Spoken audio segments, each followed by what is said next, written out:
కాపు సామాజిక వర్గానికి ప్రాధాన్యత ఇస్తే బొత్స సత్యనారాయణను బలంగా ఎదుర్కోవడం సాధ్యమవుతుందని మెజారిటీ కూటమి ఎమ్మెల్యేలు అభిప్రాయపడ్డట్టు తెలుస్తోంది. టీడీపీ అధినేత నుంచి అధికారికంగా పేరు ప్రకటించగానే నామినేషన్ వేయించేందుకు ఏర్పాట్లు కూడా జరిగిపోయాయి. దీంతో ఎమ్మెల్సీ ఎన్నికల పోటీ మరింత రసవత్తరంగా మారడం ఖాయమనే టాక్ వినిపిస్తోంది.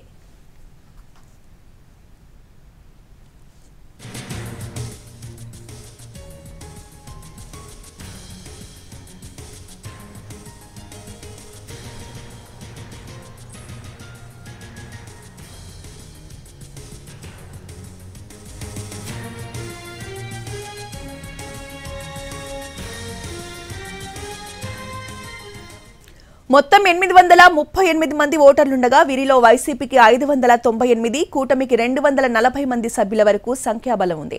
ప్రతిపక్షానికి ఉన్న ఎంపీటీసీలు, జెడ్పీటీసీల్లో ఇప్పటికే కొందరు అధికార పక్షానికి టచ్లో ఉన్నట్లుగా ప్రచారం జరుగుతోంది.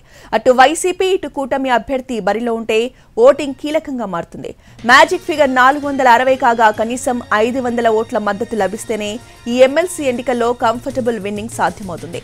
అయితే సంఖ్యాబలం లేకున్నా బరిలోకి దిగడమంటే ఖచ్చితంగా ప్రలోభాలకి గురి చేయడమే అని వైసీపీ ఆరోపిస్తోంది.